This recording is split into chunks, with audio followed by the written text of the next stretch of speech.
السلام علیکم ناظرین، میں سید شاہد عباس نقوی ایک بار پھر آپ کی خدمت میں حاضر ہوں۔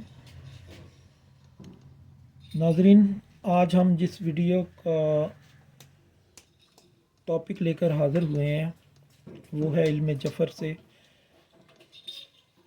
حصہ اخبار سے مستاصلہ قرآنی۔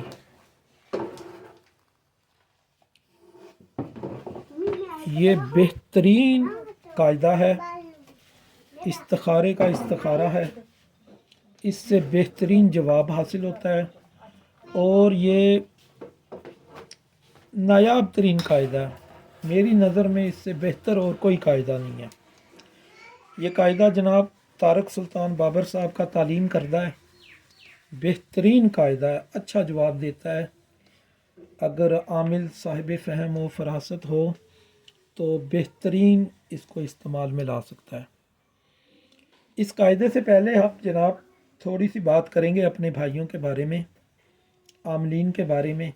جب بھی میں اس قسم کی کوئی ویڈیو اپلوڈ کرتا ہوں یا کوئی پوسٹ لگاتا ہوں تو کمنٹس میں یا ان باکس میں ہمارے دوست جو ہیں وہ پھر عجیب و غریب نصیحتیں، نکتہ چینیاں نکالنا شروع کر دیتے ہیں۔ دیکھیں، اصلاح برائے تنقید برائے اصلاح یہ بہت اچھی چیز ہے۔ اگر آپ ہمیں کوئی چیز اگر ہم غلط کر رہے ہیں آپ بتاتے ہیں تو یہ بڑی بہترین چیز ہے، ہمارے علم میں اضافہ ہوتا ہے۔ تو یہ ہمارا مقصد یہ ویڈیو بنانا ایجوکیشنل پرپز ہے، اس سے ہم سیکھتے بھی ہیں اور ہم سکھاتے بھی ہیں لوگوں کو۔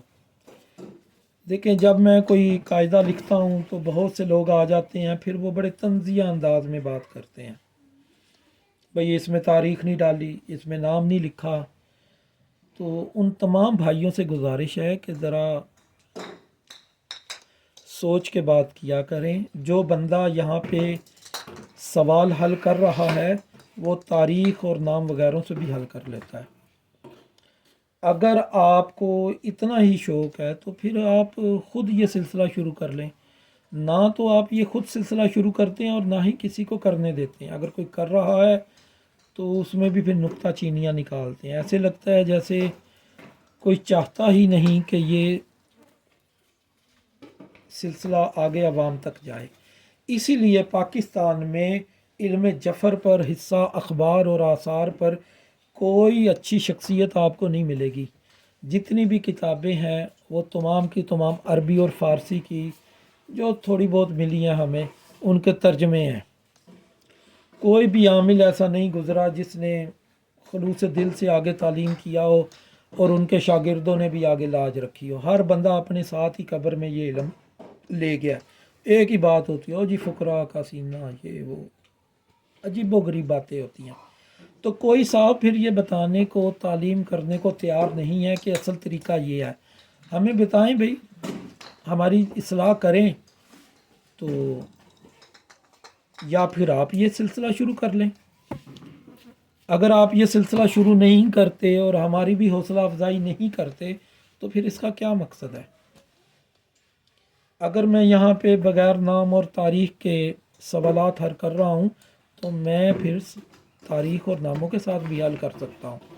مقصد صرف قاعدہ سمجھانا ہے، میں اس سے کوئی سوال حل نہیں کرتا، نہ مجھے شوق ہے۔ کبھی شوق تھا، میرے والد صاحب بہت بڑے جفار گزرے ہیں، میں ان کی صحبت سے نہیں استفادہ کر سکا اور مجھے زیادہ شغف رمل سے تھا تو میں ان سے فائدہ نہیں اٹھا سکا۔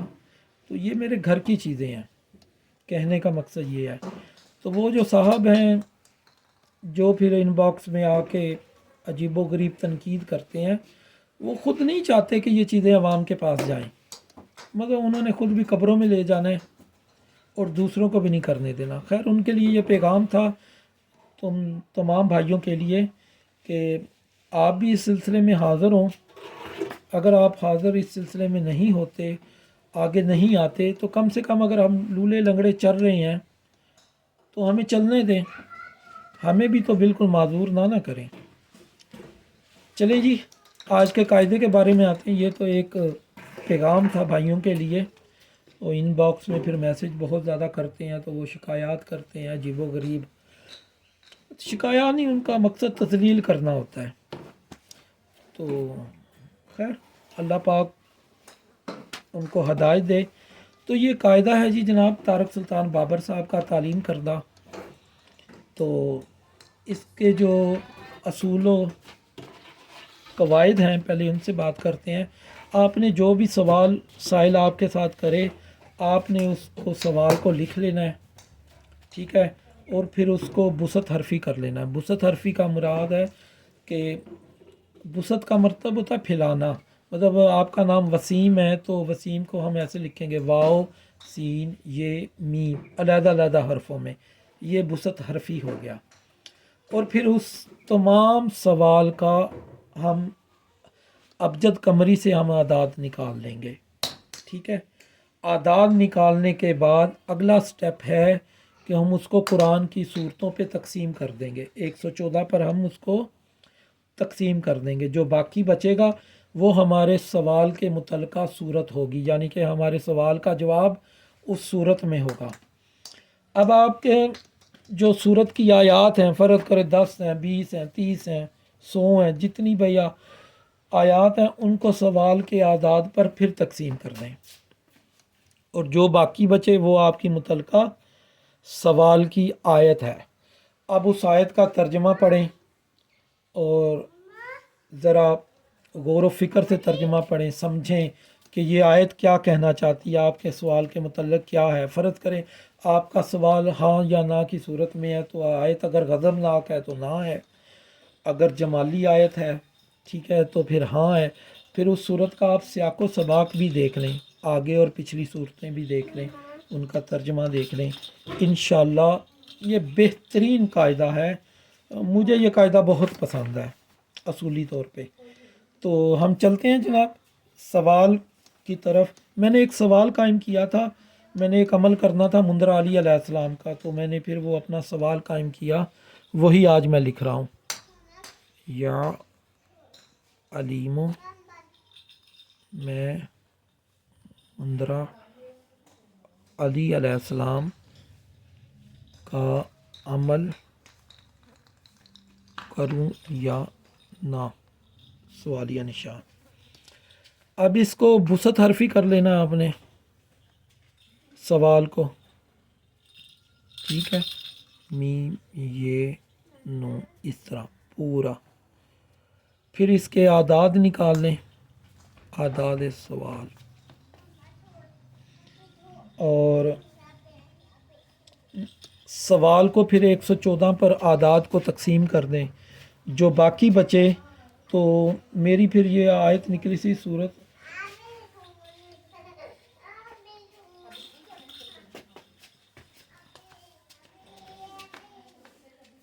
یہ میری صورت سوال کی نکلی، یعنی کہ میرے سوال کا جواب اس صورت میں ہے۔ اس کی آیات دیکھ لی 11 ہیں، تو ہم نے آخری صورت کو آخری آیت کو ہم نے بسط حرفی کر کے اس سے 7 کی، یعنی کہ 7 حرف چھوڑ کے ایک حرف لیا، پھر 7 حرف چھوڑ کے ایک حرف لیا، پھر 7 حرف چھوڑ کے ایک حرف لیا۔ اس طرح جو میرے پاس حروف مستاصلہ جو میرے پاس حاصل ہوئے وہ یہ تھے بے اے می بے۔ ان سے آگے ہم نے جواب بنانا ہے۔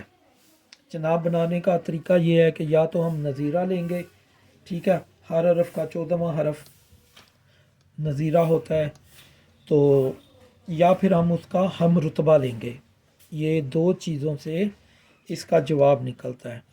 تو جناب ہم دیکھتے ہیں کہ کیا بنتا ہے اس میں۔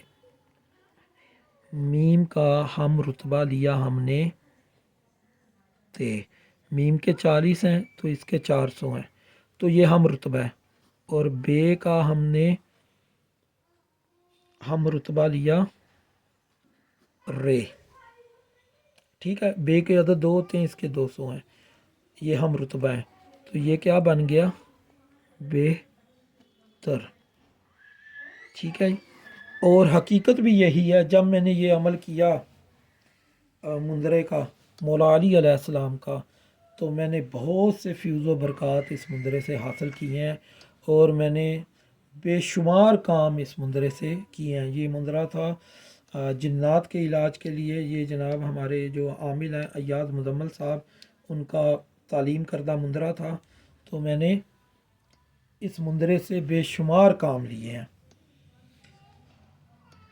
امید ہے کہ آپ کو یہ سمجھ آیا ہوگا قاعدہ۔